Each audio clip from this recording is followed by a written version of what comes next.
están más informados de lo que creemos y no tienen interés en participar en las organizaciones políticas oficiales justamente por el descrédito en el que han incurrido. Es decir, hoy cuando los acontecimientos más importantes que tienen que ver con la vida de los partidos, pues justamente es la estridencia, el escándalo, la descalificación del otro, cuando no entre ellos mismos. Entonces eso no es una opción para los jóvenes. Y eso me parece que no contribuye nada a la formación de una cultura política, antes al contrario, tiende a degradarla. Somos como una especie de milenarismo, es decir, la falta de participación juvenil en los partidos, la no creencia en los líderes políticos, están haciendo una especie de milenarismo no sé, de fin de mundo, de generación, no que se vaya a acabar el mundo, pero sí la generación juvenil está al filo del precipicio sin saber realmente qué hacer. ¿Pasará así, Salvador? ¿O yo soy el milenarista?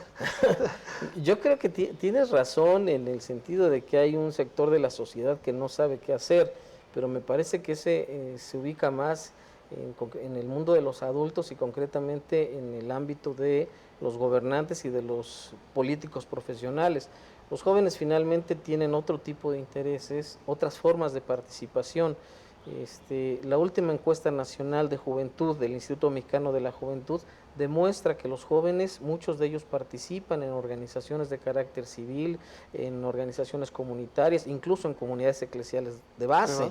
Y sin embargo, donde no participan es en los partidos políticos. Solo el 7% de los jóvenes cree que los partidos políticos representan un actor importante de la vida política. Y eso naturalmente tiene que ver, reitero, con el lamentable espectáculo de los últimos años que nos han dado los políticos profesionales, ¿no? Todos, ¿no? Tricolores, amarillos, azules y demás. Los verdes, los ¿no? Más jóvenes, ¿no? Que dicen. Así, un partido que presumía ser una opción importante para los jóvenes, pues resulta que hay jóvenes que hacen política, pero hacen política como los viejos políticos, ¿no? Entonces eso es finalmente lo grave. Lo que está en descrédito es esa forma de hacer política y esos actores que hacen la política de esa naturaleza. Entonces yo creo que para que los jóvenes se acerquen a los partidos políticos será necesario reivindicar la política, es decir, la política entendida como el arte de la construcción de los acuerdos, y por eso es importante reivindicarla. Pero lo que nos han demostrado los políticos profesionales, incluido el presidente de la República, es esa falta de comprensión de lo que significa la política y por tanto han sido incapaces de construir acuerdos. La parálisis de reformas importantes en el Congreso finalmente expresa esto. Estaremos ante analfabetas políticos funcionales, Salvador. Vamos a ir a un corte y ahorita retomamos esta idea, ¿no? Eso me parece muy para afinado. ver de qué manera pues vamos a tratar de ubicar a la juventud en este sentido y saber qué es lo que va a pasar en torno a este analfabetismo político funcional de nuestros partidos políticos aquí en México. Pues vamos a un corte y regresamos. Noticias de mente. Pues seguimos aquí con Salvador Alvarado, qué bueno que sigan con nosotros, Salvador Alvarado Garibaldi, maestro de la Escuela Nacional de Trabajo Social, que se ha especializado en el trabajo de los jóvenes, y estábamos platicando sobre el analfabetismo político funcional. Sí, mira, Elías, a mí me llama mucho la atención este concepto que acabas de acuñar, porque creo que no hay personaje más representativo justamente de esto que el presidente de la República.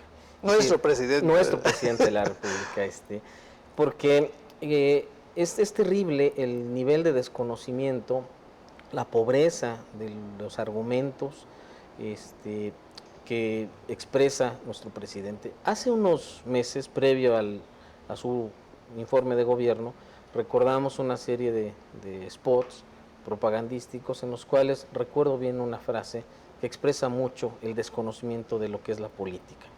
Nos decía en aquel momento el presidente: tú no elegiste un rey, tú no votaste por un dictador.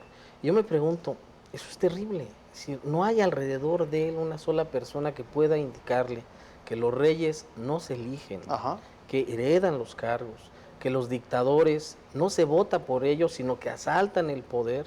Entonces, eso finalmente es la expresión de la pobreza del conocimiento de lo que es la vida política. Y expresa también, por tanto, una muy raquítica, muy pedestre cultura política, porque la cultura política tiene que ver fundamentalmente con prácticas axiológicas, con valores y por tanto con una serie de principios que norman el comportamiento del sujeto. Te voy a poner un ejemplo muy importante. Mira, nos han dicho que tenemos una grave crisis en torno a los valores en la sociedad y tiene que ver, parece mentira, pero tiene que ver con cuestiones básicas, cuestiones elementales, con la forma con la que juegan los niños, por ejemplo, entre otras muchas, pero la forma en que juegan los niños hoy en día se ha convertido en un gran déficit de lo que es la producción de cultura política. ¿Qué quiero decir con esto? Mira, yo estoy seguro que a ti te tocó también jugar con la palomilla en la calle, canicas, carreterita, huesitos, etcétera, y de esa manera el niño, los niños, socializábamos una serie de valores en donde respetábamos reglas, jugábamos con el otro en un marco normativo que establecía la forma en que teníamos que jugar. Si jugabas carreterita, recuerdas que había meta, y si te ibas, había que empezar de nuevo. Sí, eso también generaba que se promoviera la solidaridad, el apoyo. Si te quedabas en un puente o en un pozo, había el amigo que te sacaba y había también el enemigo que te brincaba y te dejaba. Y lo mismo cuando jugábamos canicas, tú sabías que no se valía hacer trampa. Incluso decía, no, le estás tragando, y pintábamos la raya porque era una ofensa hacer trampa, ¿no? Hoy en día el niño ya no juega con los otros, ya no juega con reglas, juega contra una máquina, incluso se le venden en los puestos de periódico una serie de manuales para hacer trampa, para no respetar las reglas, trucos, ¿no?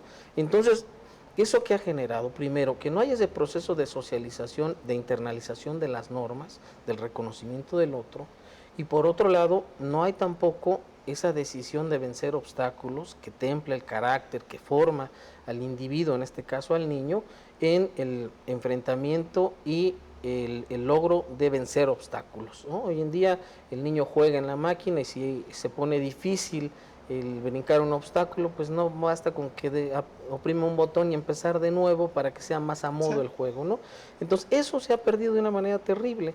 Lo mismo, por ejemplo, había un sentido natural del equilibrio, por ejemplo, en los niños. No sé si recuerdas cómo jugábamos cascarita en las calles, ¿no?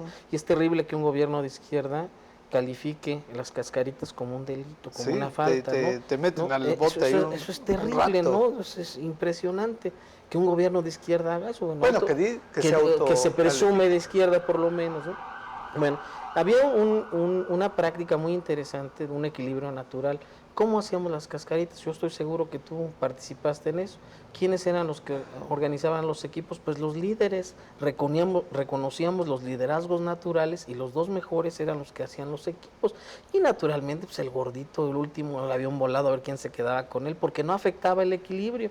Incluso una vez que empezaba el juego, no sé si recuerdas, si había un equipo que iba goleando al otro, el que iba ganando decía, momento, la llevamos robada, y se restablecía el equilibrio, tú para acá y tú para allá, porque no tenía sentido ganar sin un adversario fuerte, real, viril, ¿no? Entonces eso se ha perdido, se ha perdido de una manera terrible.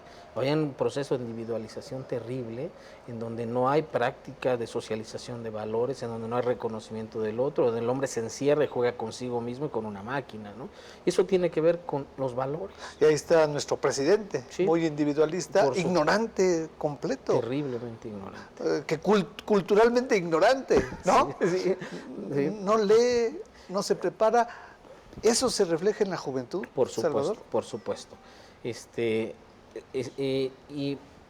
Representa un referente muy importante, porque el joven, reitero, no es tonto, el joven dice, si esos son los políticos profesionales y un hombre como este ha sido capaz de llegar a gobernar una nación como esta, pues algo está mal en los partidos políticos, algo no es confiable para que hombres como este accedan a los cargos públicos. El vacío de poder, ¿cómo se va a llenar en este sentido para...? Pues no hay vacíos de poder político, nunca. Pues no, Siempre que hay un vacío hay una fuerza política que tiende inmediatamente a ocuparlo. Y los jóvenes, para efecto de las votaciones futuras del 2006, ¿qué va a pasar con esta votación que es potencialmente importante para uno u otro partido o para la abstención? Yo en ese sentido soy muy pesimista. Yo creo que ya hay una tendencia. Los grupos de edad que menos participan en los procesos electorales son los jóvenes. Datos del IFE demuestran que el grupo de edad de 18 a 34 años es el grupo que menos vota. Entonces, ese es un foco rojo importante para los partidos políticos. ¿Qué piensan hacer los partidos en ese sentido, Salvador? ¿Qué es lo que piensas tú que van a hacer? Yo pienso que lamentablemente van a incurrir otra vez en una campaña de falsas promesas, pero que ahora corren el riesgo de que los jóvenes no les crean más. Entonces, creo que se avecina lamentablemente un proceso de mayor distanciamiento, de mayor divorcio entre los jóvenes y las opciones políticas existentes, lo cual no quiere decir que sea lo mejor. Yo creo que al contrario, tendríamos que buscar la manera, o tendrían que buscar los partidos políticos la manera de revertir esta situación. Pues bastante grave la situación, Sí. Salvador. Se pinta una abstinencia política total y un divorcio completo de la juventud y los partidos. Sí, pero yo agregaría un calificativo, no es nada más la abstención, sino también un repudio, un rechazo a los partidos políticos. Y eso lo deben entender los partidos políticos, todos. Ojalá. Si quieren. Ojalá lo entiendan. Si no, va a haber una grave crisis social aquí en México. Y de creciente legitimidad. Pues gracias, Salvador. Pues Hombre, nos vemos y nos vemos te agradezco la próxima mucho vez. la invitación.